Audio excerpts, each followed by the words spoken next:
Welcome everyone. I'm so happy to be here with you today on this midday Sunday afternoon. At least Sunday here for me at Eastern Time in Akron, Ohio in the States. And I'm so happy to see so many of you joining from wherever you're watching today. So thank you so much. Hey everyone. Today we're going to be talking about chords, and we're going to extend on the lesson that we did last time when we kind of got interrupted by our technical issues. But first, I want to just check in with you guys. I'm going to go to the chat right now and say what's up. I love that I have my screen back and I can see everybody. Actually it's getting a little weird. Hey Georgie, you were our first one in the room with me. Good to see you. Linda writes in and says, "Hi Phil, signing in from sunny Boca Raton." I am jealous, Linda. It's pretty chilly today here in Ohio. Linda says, "First time I could join you for the live lesson. I'm a rookie just starting to learn chords, so this may be a little advanced, but I'm here to learn." Linda, we're so happy to have you here. Yes, I was playing a lot of advanced stuff there in the intro, and I hope I didn't scare anyone away. This is my level of spicy chords, but what I'm going to be teaching you guys today is going to be, I think, much more level appropriate for you guys. We're going to talk about basic chords and then how to spice those up kind of to the next level without being too overwhelming or intimidating for you. So I promise if you stick around in the lesson, whether you're a beginner or if you're an intermediate player who already has some cool chord techniques, by the end you guys will have something for everyone here in this chord lesson. Linda, thank you so much for joining and writing in. Do let us know also, Linda, if you have the Playground Sessions interactive app at home and if you enjoy playing on that as well. Hey Terry, glad to see you here. Sorry again about last time, but we're here and we're hanging, and I'm excited that we're doing it. Camille, how you doing? Let's see here. Transitions, stages of growth says a rookie struggling with tempo. Okay, so without knowing any more information than that, what I would suggest that you do is first practice stuff without any worry of having to play it in time. Okay, work on the other stuff and get that stuff polished. Get that stuff 100%, that you could do it in your sleep. Then start working on your timing. And then at that point, that's the only thing that you should be having to put your attention to if you've done that polishing before. So do that. And if that's still a struggle for you, and this may sound like a broken record, but that metronome is a super helpful tool in speeding things up, but it's also a helpful tool if you use it slowly to work on your even timing and tempo. Thanks for writing in. All right, Lily Mae, pianist. Good to see you again. I'm glad you're here. All right, Peter, good evening from the Netherlands. Wow, thank you for joining us. That's super cool. It's midday here for me. I hope you're at home, though, winding down and getting ready to play some chords. All right, Cinna 454. Hey everyone, here at windy Ontario. Looking forward to some more chords. Okay, well, so am I. So on that note, I think we should get into the meat of this lesson today. We're going to be talking about chords, and we're calling this lesson Spicy Chords. In a way, we got there kind of in a roundabout way. What I wanted to do is talk about how to spice up your chords. So if we have a generic chord, like a C major chord, and we want to add to it, how do we do that? What do we do? How do we know what will work and what won't and all that? There's a lot of things I could do with a C major chord, you know?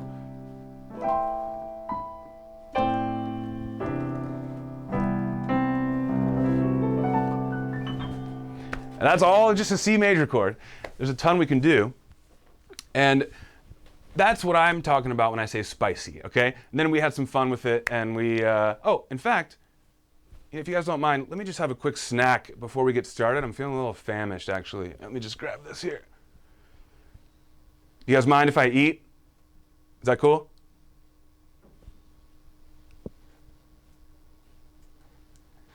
It's heavy. All right, let me take a bite. I'll be right back with you guys. Woo! Oh, sorry about that. Okay, where were we? So we're talking about spicing up our chords, taking a basic chord and adding something to it. That's what this lesson is going to be about. Some of you may have caught my sort of impromptu lesson from my phone last time when I had to make a call at the last second to salvage our lesson. So the reason I'm calling this one Spicier Chords is because we're going to be covering a bit of that same ground now that we're back up and running. But then we're going to even get further into this topic for those of you that caught the lesson last time. So I hope, again, that there's something here for everyone. And if there were going to be something for everyone, that would mean, of course, we'd have to start at a bit of a more basic level. So what I want to do first is do a bit of a chords review. In order to spice up some chords, we have to first have a good understanding of the basic form of those chords. So Linda, who also responded and said, yes, she has the app and she loves it. Great news, great to hear. So Linda and those of you who are also just rookies out there, what I want to do is introduce you to David Sides, one of the co-founders here of Playground Sessions, the main teacher in our app. We've just produced a handful of new lessons, including some lessons on chords. And David did a lesson on how to build chords, major and minor. And so I want to send to David and just have him kind of carry this review for us. I'm going to see you on the other end, and I'm going to expand on what David has said, okay? I'll see you guys there.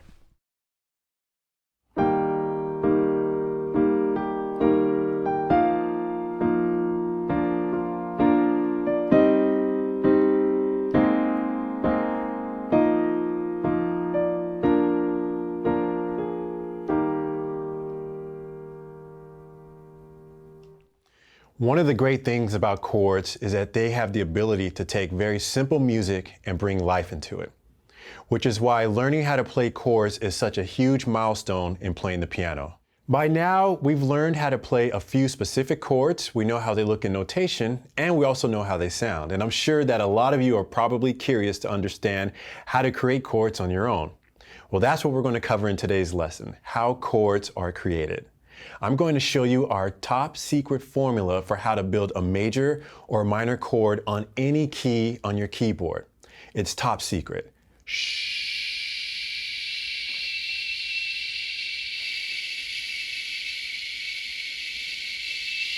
To build a major chord with our secret formula, we're going to have to use half steps. So let's review what a half step is.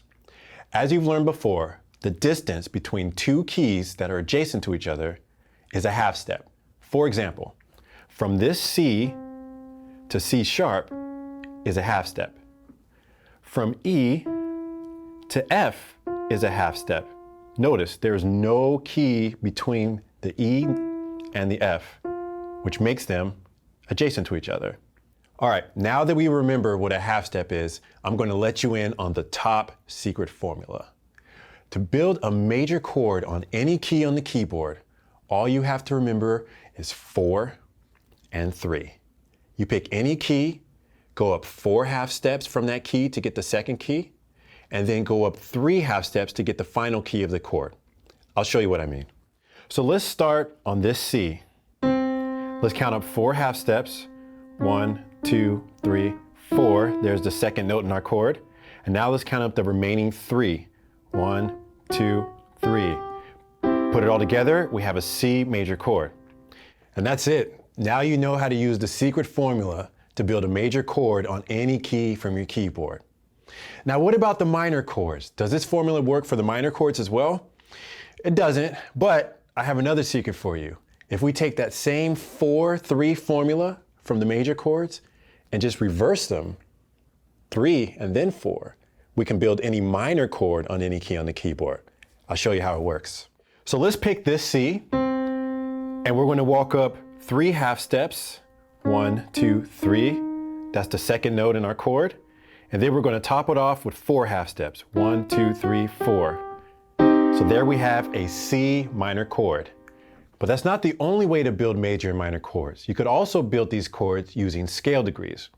To build a major or a minor chord using a scale degree, you just pick a scale and then play the first, the third, and the fifth key in that scale.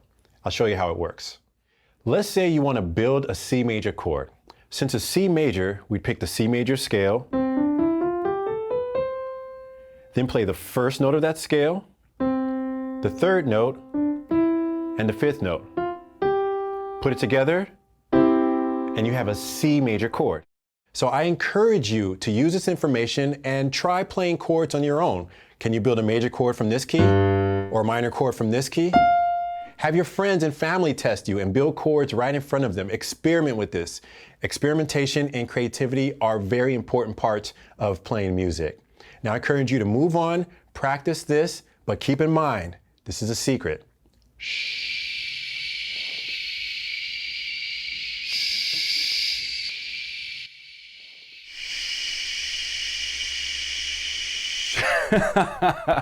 We had some fun with that one. Okay, so now that we are reminded of how these major and minor triads work, the rest of what we do today is going to build off of that. So what David left us with at the end there was to say you can look at scale degrees to build your triad. So a major chord is just the 1, the 3, and the 5 scale degree of that major scale. So if you don't know what the triad is, but you know your scale formula, you can kind of figure it out, right? Same for minor. So we're going to be using scale degrees, numbers, and things like that to refer to our tricks that we're going to do today. And we're going to get into it in just a sec. In fact, we're going to get into it right now. The first thing I want to talk about is something called color notes. There's a handful of different ways you may have heard this referred to: color tones. It's just essentially a phrase that means you've got your important notes that are crucial to your chord, and that's the 1, 3, 5. And then you have this other stuff that's secondary that is more like a creative decision you can make to throw something in or to omit something. It doesn't make it right or wrong. There's a handful of right ways that you could do it, and there are notes that you can add to your 1, 3, 5. That's what I'm talking about when I say color notes, okay? So what I want to do is give you some straight up formula type rules that you can apply across the board. I know you guys love when there's something like really concrete that you can take away like that. So there's some rules that you can use to apply color notes to major chords, to minor chords, and to dominant chords. Let's start with some of the basics of color notes. We're going to start with what we can do with major, okay? So let's remember major is 1, 3, 5. And we are going to be able to add some notes to these. We can add the 2. We can add our 6. Or we can add our natural 7. We already know about that if we are more intermediate, because this is the basic 4-note chord of our major chord, is a major 7 chord. We know we can add that 7. But you may not have known you can add the 2 or the 6. So let me show you what this sounds like in action. Sure, right there it doesn't sound bad, but doesn't also necessarily sound really great or impressive, right? But if I'm just playing a C chord and I'm jamming for a while, there's only so much I can do with those 3 notes. But if I can add some color notes, that'll help. Let me show you what it sounds like with that 2 in there. Ready?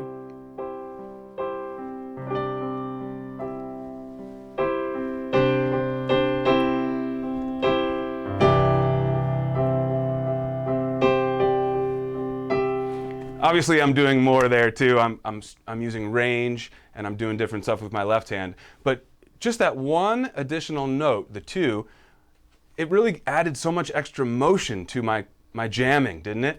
When I'm playing just C's, it's just C's the whole time, C chord. But when I add that D in there, it has a built-in melodic effect, right? It turns this into something that has a bit of a melody as well. So that's cool. Same thing with the 6, all right? The 6 would be 1, 3, 5, 6 is A. So I could do the same thing by adding some A's in there.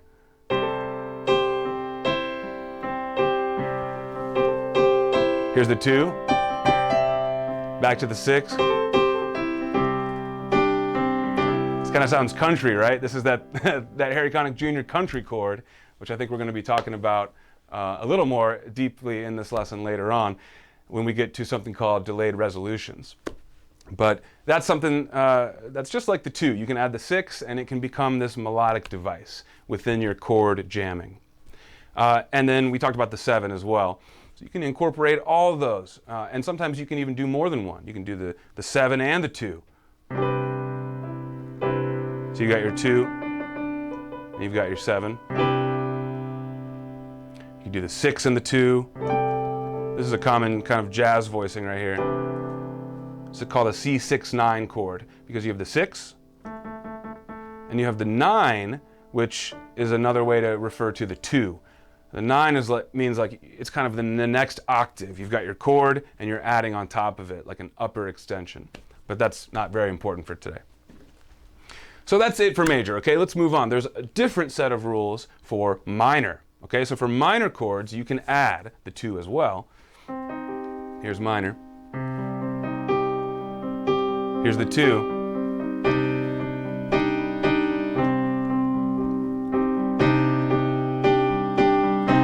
The 2 is such like a super sad note to add to a minor chord, in part because it's just a half step away from the minor third, that flat minor interval.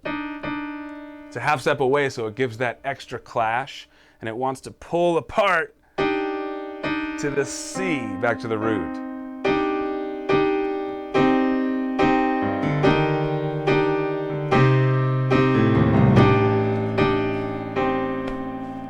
So that's a cool thing to add to minor.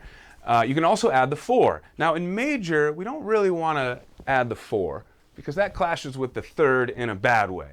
I think that well, it's not a fact, that's just my opinion, but it's a popular opinion. But I think that the clash we get in the minor chord by adding the 2, that's a good clash, okay? The clash we get on a major chord by adding the 4 and the 3 at the same time, it's a bit unsettling, okay? It doesn't have the same effect. It's my opinion. But for minor, we do like the 4, okay? So here's what a minor chord would be.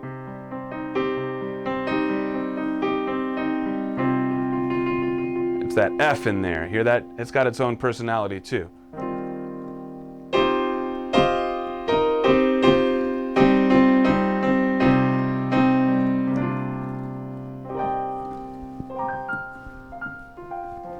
You might hear that referred to as a minor 4 chord or a minor 11. It's a minor chord with the added 11. But again, just like the 9, the 11 is a way to refer to the 4th scale degree. Just like 9 is a way to refer to the 2. So minor, you can add 2, you can add 4. You can also add the 6, and that has a nice crunchy sound.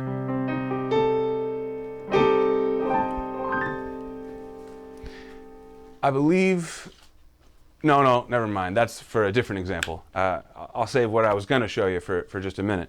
Okay, so just like with major, when we added the major 7, we knew we could add that too. Well, minor, you can also add the flat 7. So the combination of these, or I should say the way in which you use or cycle between these color notes for minor could sound like this.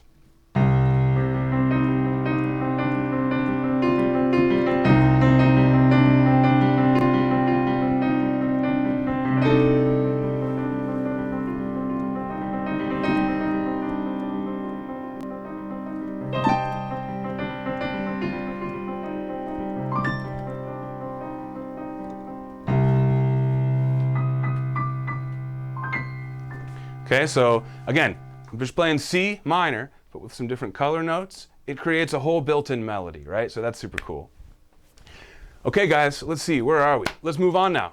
We're going to talk about something new here called altered notes. Okay, this is an extension of the colored notes. This is where we take these color notes that are within the scale and we alter them, meaning we flat them or sharp them and take them out of the scale. We alter them. So this gets pretty fun too. Before I dive into this, I just want to look up real quick and just see what anyone said. I see Chris Vance. He's our CEO. He's our founder. And he's always also coming down and hanging in the community too, which is super cool. Everybody say hey to Chris and say thanks for creating such an awesome product and company. We love you, Chris. And then we see some other people saying hey. Oh, it sounds like a soap opera, Terry. You're right. That's a good call. It adds that drama to it, right? That's really the word. It's very dramatic, and good call on soap opera.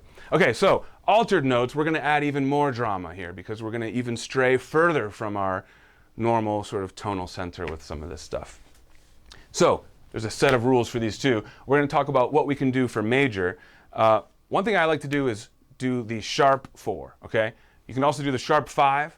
That is going to be a much spicier, much more exotic spice of a chord, of a color note. But let me demo both of these for you. So I mentioned in major, we want to avoid the 4, but we like the sharp 4 sometimes, also known as the sharp 11. That sounds kind of like this.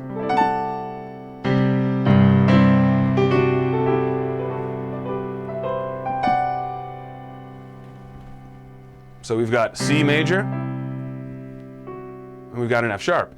And if you notice, I'm also adding things like a D, which is the 9. We knew that from before, the 2. Adding the 6 or the 13, okay? So these, you can also join these together with some color notes. Sharp 11. Sharp 5, major 7, sharp 5 is a really funky one. That sounds like this. Major chord, 1, 3, 5, but not a normal 5. We want to sharp that. It's an augmented chord.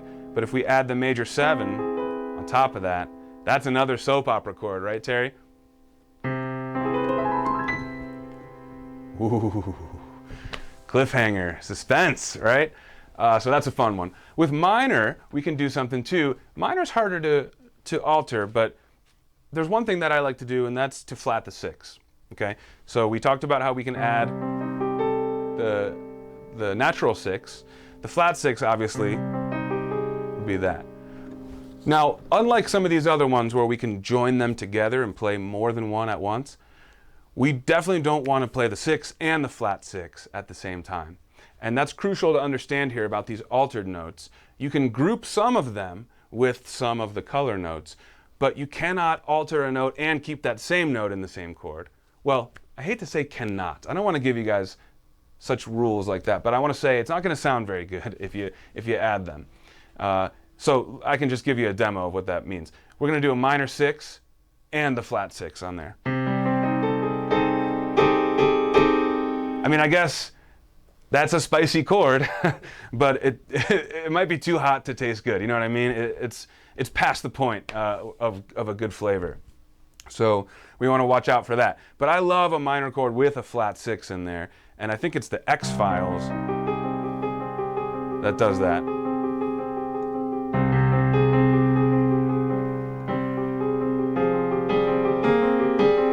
Yeah, that's it.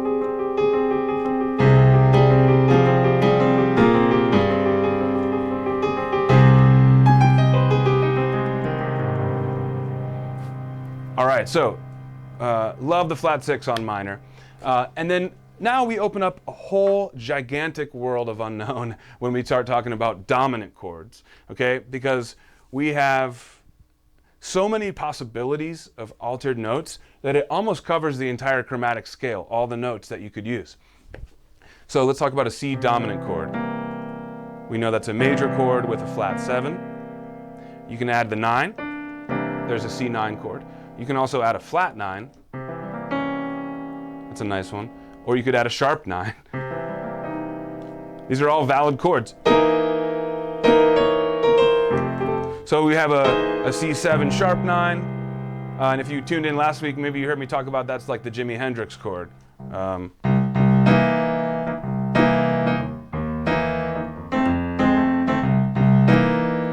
That one, that crunchy sharp 9 dominant chord. Different from the flat 9 dominant, different from the dominant 9, okay? And then the same thing goes, you can have a sharp 4, you can have a sharp 5. Basically, at this point, if I were to write out the rules of everything you could use, it'd be much longer than writing the ones you can't use. So I would just say, don't put the major 7 on a dominant 7 chord. Please, please, for all of our sake, please don't play a dominant 7 chord and play a major 7 on top of it. That hurt me just to even demo that, you guys. So let's stay away from the major 7 on the dominant chord, but otherwise anything goes, which is kind of cool, right? We can obviously get into a much more advanced level lesson on what we can do with altered dominant chords, but that's not the point of today's lesson. I want to give you guys something you can actually break off and take with you today to your next practice session. That's not too intimidating or overwhelming. So let's get back to those basics, okay? We talked about color notes, we talked about altered notes. I think at this point, what do we have on the deck next? Is it delayed resolutions? Let's talk about that. That's pretty cool. And this is what I mentioned earlier with the Harry Connick Jr. country chords. Again, I mentioned this briefly in our last lesson. For those who couldn't make it, I'll touch on it again here. This is this notion that we're eventually going to land on a chord. Let's stay in the key of C. We're eventually going to land on this C chord. But we can get there in a way that is almost like putting one foot in the door, but we still have our other foot out, and we're like dragging our back foot into the door. Eventually, we're going to get in the house, but we're going to delay getting our whole body through. I'm just making this up on the spot, but I think that's applicable, and I'll show you what I mean. So if I have a progression that ends with the C chord,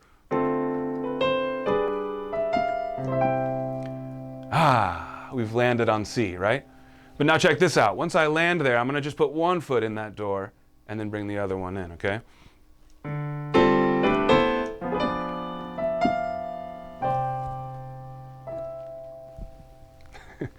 We've got there, but we still have like another step to go, right? That's this notion of delayed resolution. We're delaying the full resolution of the landing chord. And so to do that, Harry has a great example, what he calls country chords. He does it on a different chord, but we'll do it on C. It's basically this idea where like you can add the 2. We already talked about that. You can play them all together, or you can build in a little bit of a melodic motion to the chord. And that's what Harry does by playing the 2 very quickly and then resolving to the 3. That's it.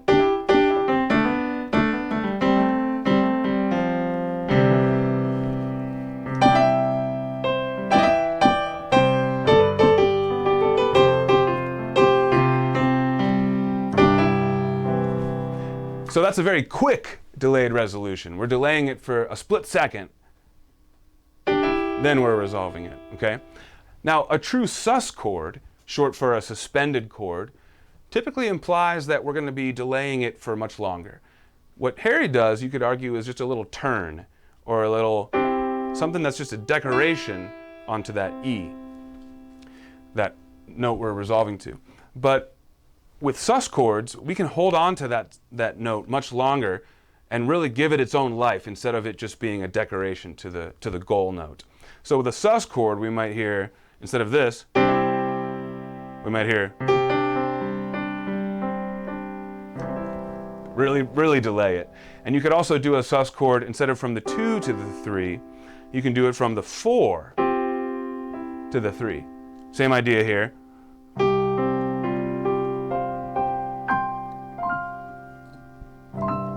Four resolving to the 3, eventually. So this country chord idea, and then the bigger suspended chords, is also a way that you can kind of spice up your chords. It's really, if you think about it, it's really making one chord into 2 chords. You're taking a C chord and you're really writing a progression. You're saying, first play a C sus 4, then play, as a separate chord, a C. Sure, technically that's what we're doing, but you don't have to think about it like that. You could still think about this as it's just a C chord, but I'm just going to do this little trick to make it a little more interesting and extend its life. First, I'm going to play the 2 or the 4, then I'm going to play the 3. So that's pretty cool, right? But basically, yeah, the thing I want you to take away is you can really do anything with a varying degree of, success, as long as you eventually land on that resolution chord. And here's just a quick example of that.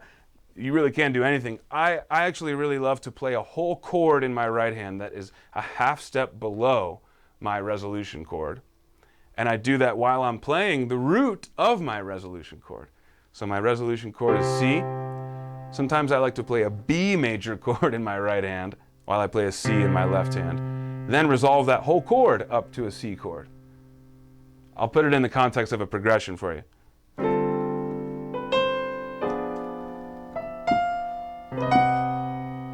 B chord in the right hand that eventually resolves to C.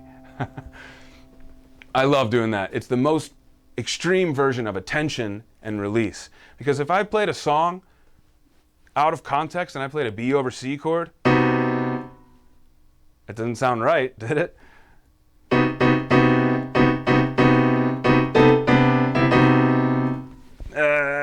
No. But if you put it in the context of this delaying the resolution to the eventual landing chord, it can be very powerful to go off the deep end with that tension and then come back from that far for the resolution. I'll play it one more time for you.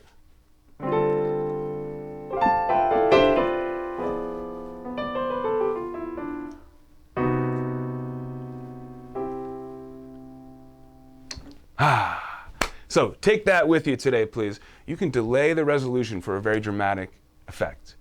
Okay, let's get back to the questions and to the chat. Let me see. Hey, I see Stu joined us. Stu from the UK, how we doing, bud? Nice to see you. He says, I'm late to the party and it's already kicking. He says, I love sus chords. I use them a lot in improv. Stu, I wonder if that was a typo or if you really meant to say lerv. I hope you meant to. I totally use sus chords a lot in improv.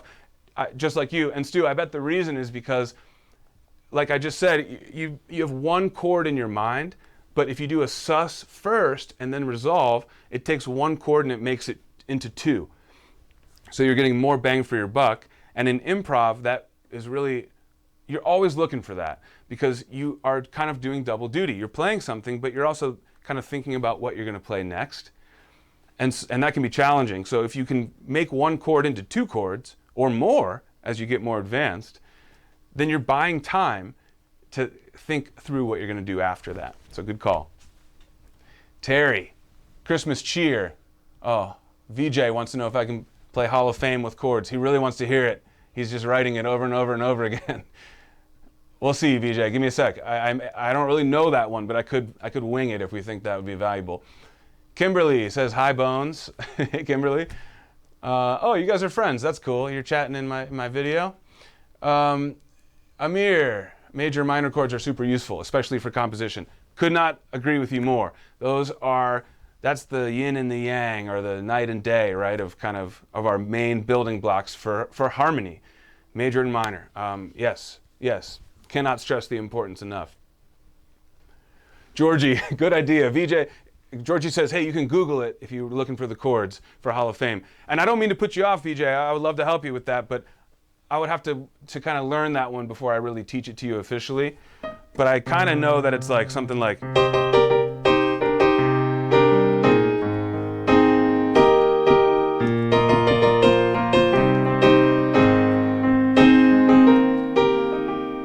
something like that, right? So I'm trying to do chords in my right hand, not just melody. I think the melody is something like... and I'm trying to go... or something like that, right? But I'll tell you what, right into the song request form, VJ, and if you really want to get that one in there, it is a great song for a piano riff. Then maybe we can do a proper tutorial for you on it instead of just winging it for you here today, even though I'm always down to wing it.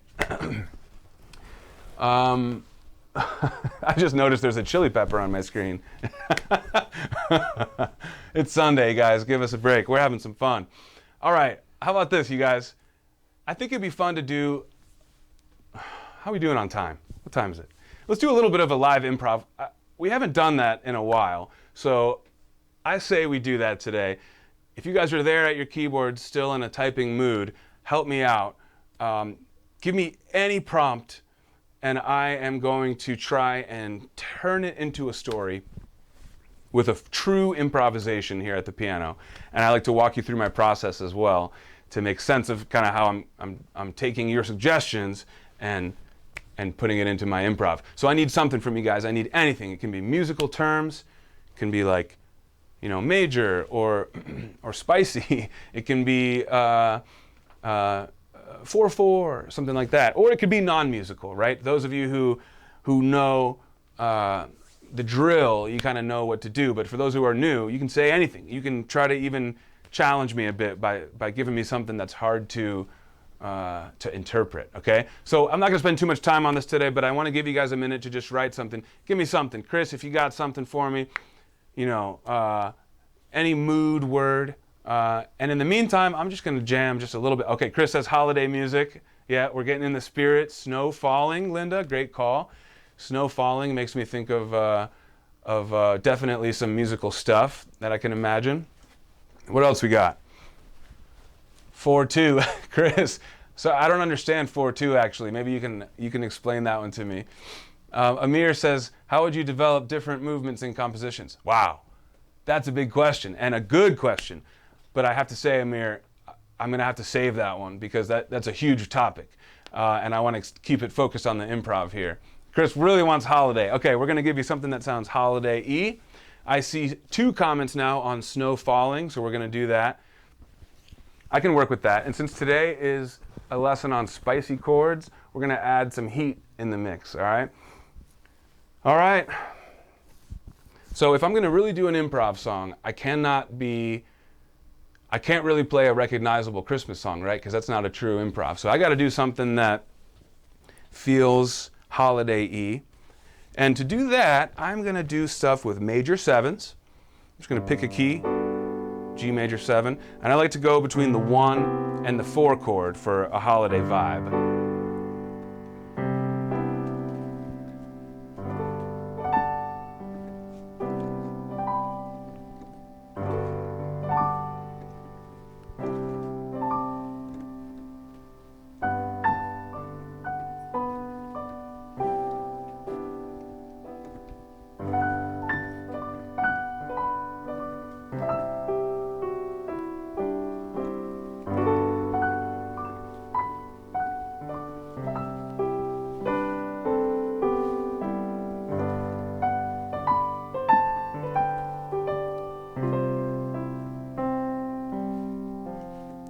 Now, the holiday mood is set, and we're going to look out the window, and what do we see?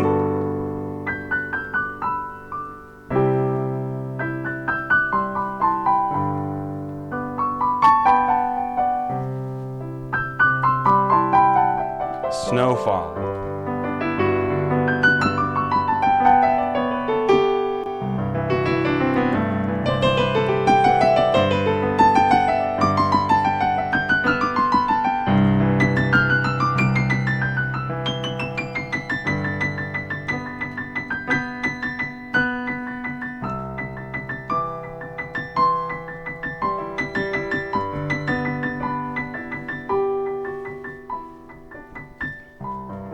Family's over by the fireplace.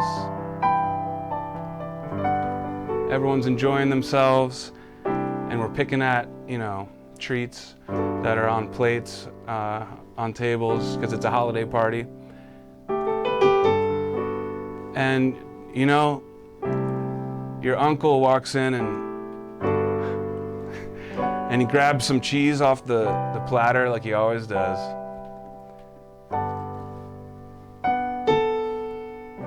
And he's never had this kind before. Oh, this one's kind of weird.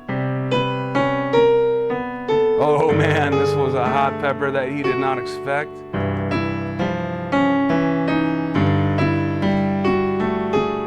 It's getting worse, actually.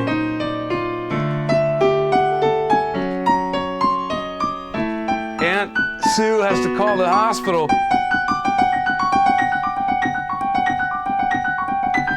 He's full on hallucinating now.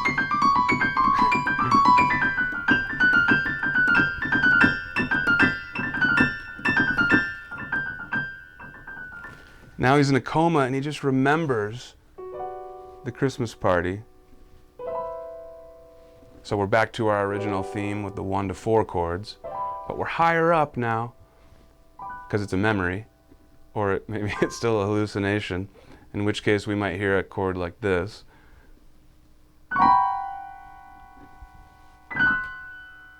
We're playing on our theme from before, but now we're making it crunchy. And now he's awake. Ah, and his family's still here. And everyone's happy for the holidays, except for little Johnny that they left back at the house because everyone was so worried about Uncle Tim. Happy holidays, everyone. There's a live improv for you. It can go any way, you guys, and so I like to just let it unfold. But I can walk you through some of my choices there. It may have been obvious, but when I think about falling snow, I definitely want to hear something cascading downward on the piano. So I tried a little bit of that over my 1 to 4 progression, which I think is kind of holiday-ish. I did some descending things through my major scale, so it sounded happy. And I was very light and gentle with my touch because snow is not heavy, right? It can be, I guess, but we're thinking about gently falling snow. And then later I did something where I was ratcheting up my excitement, but the snow was still falling. So I was descending, but I was taking little descending passages and moving them up, like this.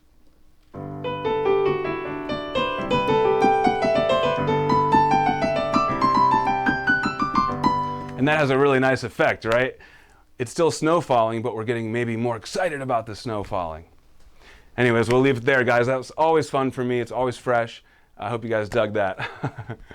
Okay, so you guys, there's one more thing I want to talk about today, and this is really for those of you who, this is for two kinds of people out there. For those of you who watched the lesson last time and you're catching some repeat stuff today, I've got a new chapter we're about to dig into. Again, that's why we're calling this spicier chords, all right? We got to even spice them up from last time. And the second person this is for any more higher up, intermediate, or advanced players out there. This one may be for you. But if you're wanting some more heat, than what we've been talking about, and you're playing a song and you've got your chord and you're like, oh, I can add the 9, I can add the 6. Okay, but you want more heat. What you're looking for is something I think that is called reharmonization, okay? Now, this is a notion that you can take a melody and completely swap in a brand new chord underneath. And there's some rhyme and reason to it, but before I really break it down, let me just kind of give you an example of what this could look like. Let's see here. Let's keep it in the holiday theme, and I'll go ahead and do like Jingle Bells. So I'll play it through the first A section, very straight, very basic, and then I'll play it through a few more times. Each time I'm going to do a little bit more of a crazy chord reharm underneath, okay? And I'm going to do it on the fly. But this can give you a sense of what I mean, right? So here's the normal.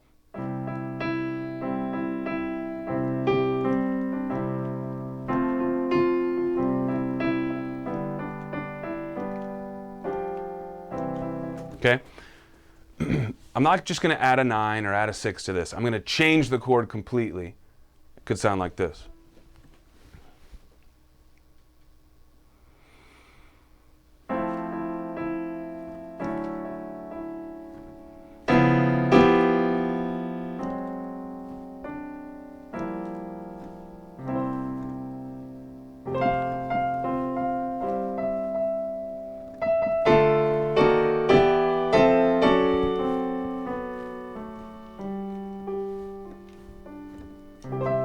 So that was a mixture of some of the normal chords with some not normal chords. Okay, let's do another one.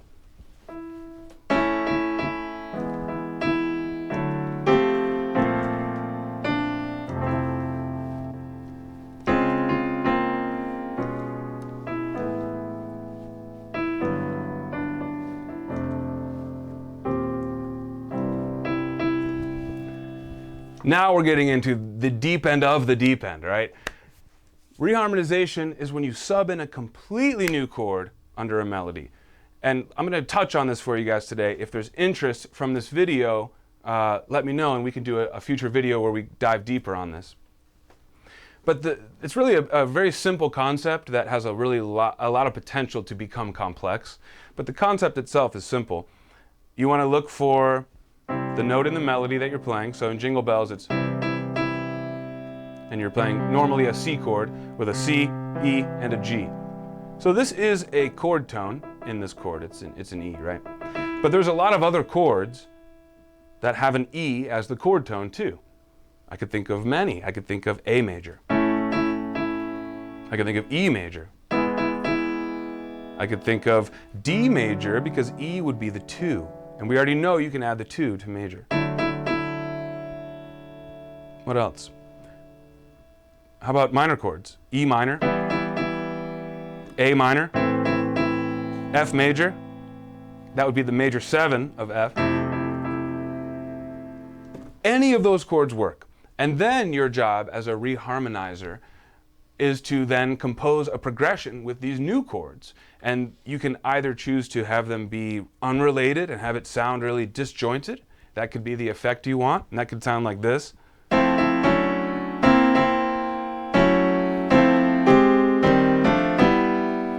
Doesn't really, if I said what's do or sing me do re mi of that key, it'd be very difficult because I wasn't following many rules. You could choose to do that, or you could try to follow other sort of voice leading rules or chord progression rules. But really it's just based on your ear. When you're in this territory of reharmonization, it's just based on your ear and what you want to hear, okay? But a starting point for this would be identify your melody note, and then as an exercise, in your left hand, go through all the different chords that could work underneath that melody note, and then do the same thing for the next few melody notes. Before you know it, you've got a phrase. And then from there, the possibilities are endless. So please, if you guys are interested in this topic more, reharmonization, a deeper dive, maybe at more of an advanced level, let me know in the comments or the chat here. But I wanted to bring you guys that today because we talked about spicy chords last week, and I wanted to bring you something new. I also love to inspire you guys and give you something that really sparks interest that you could be thinking about, for days to come. So what I tried to do in today's lesson is to give you concrete rules. Major chord, you can always add the 2, the 6. I tried to give you those takeaways, those little bites. But I also want to leave you with a more lofty, like this is what's possible. Wow, kind of thing, right? So to do that, I hope to show you to open the door into reharmonization. It's a super cool thing to do, and it can really spice up anything that you're doing. All right, let me check in on the chat. I saw Chris chiming in some more. I see Byron writing in. Byron Burt says, nicely done. Did you associate a certain key to start your winter improv? So Byron, good question. I had a couple of things in my head when I started that. I had someone suggested holiday. So to me, that means kind of happy, cheery, which translates in a basic way into major, and happy major, that kind of thing. So the 2 most important major chords in a major key are the 1 and the 4.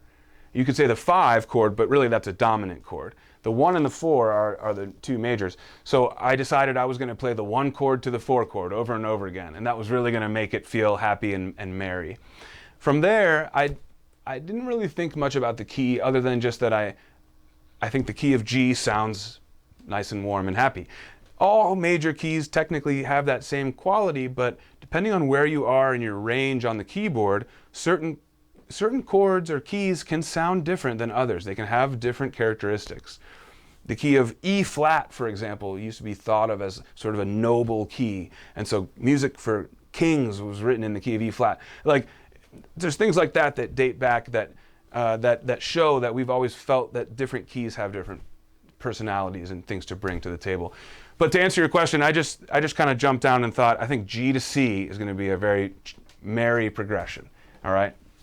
But thanks for asking. No, I want to. One of my goals with that exercise is to share my thought process with what are the musical decisions I'm making to execute the the story that you guys are wanting me to tell. It's fun. Okay, VJ app for Android. We're working on it. Good question. Thanks, VJ. Want a Star says, yes! I second that.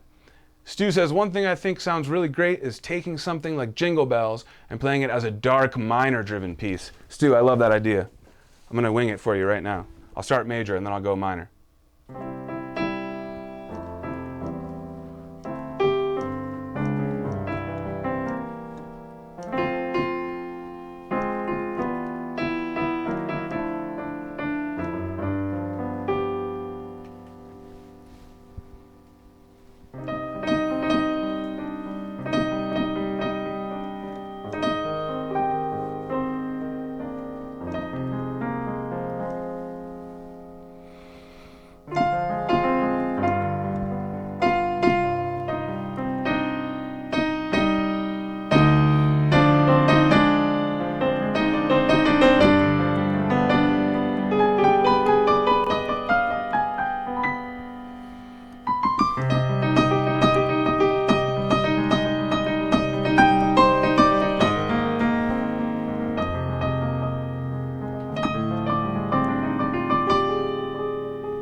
Merry Christmas, Stu.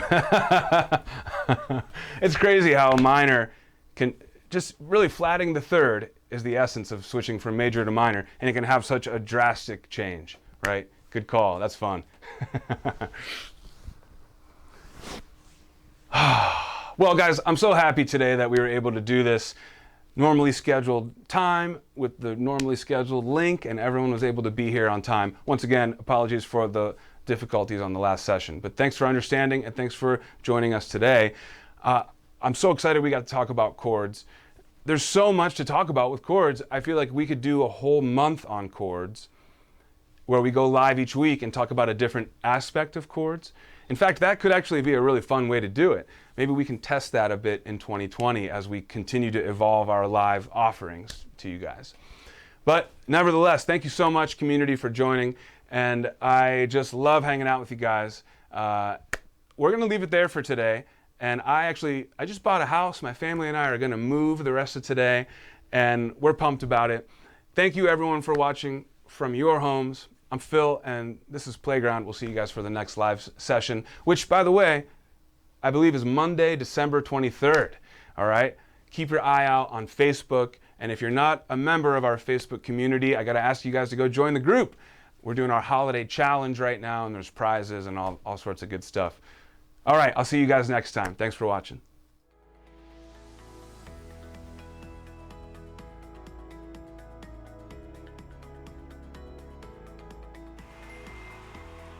We take the bottom note. Actually, let's start an octave lower. We take our bottom note and we move it up an octave.